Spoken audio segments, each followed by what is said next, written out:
If you've been charged with shoplifting through self-checkout lanes and Walmart and Target, you already know kind of what fun it is to scan your own items, bag your own items, and then later you're accused of a crime because you made a mistake.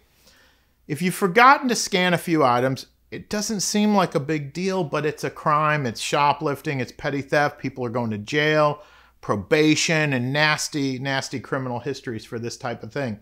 But to be convicted of shoplifting, or what we call petty theft too, from these self-checkout lanes, they've got to prove that you intended to steal something. Well, that's a big burden for them, because how do they ever prove this if you just fail to miss a few items?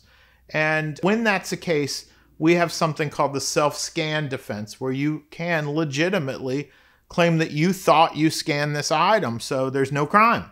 The problem is Florida law doesn't tell us how many self-scan mistakes constitutes a crime versus what just is human error.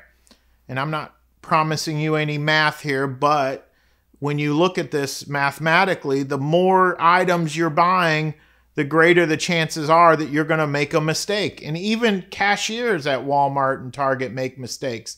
These companies expect a certain number of mistakes. So if your cart has 120 items, they might let one thing slide. But if your cart has 10 shirts in it and you only scanned and paid for 3 shirts, you can expect to be greeted at the exit, right? Somebody's going to say, "Come with me," and they probably already called the police.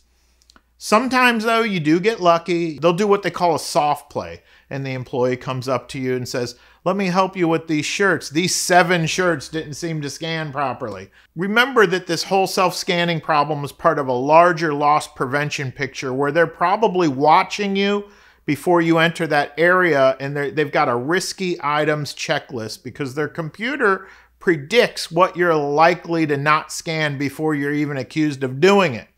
I think these stores are bragging about a technology that to me is just common sense, because what they've found is what we already know. Nobody's forgetting to scan a 39-cent cup of ramen noodles. People are forgetting to scan the more expensive items in their basket. We're really seeing 4 different self-scan or self-checkout thefts scenarios. I want to run through those. The first and most common is what we talked about, the non-scanning theft, where a customer pays for most of the cart and then fails to properly scan a few items. Again, lights start blinking in the back room because they've got a detector that says somebody hasn't scanned something. And if they're not too busy, they'll be waiting for you at the exit. But they still have a tough road to prove that you intended to steal those items.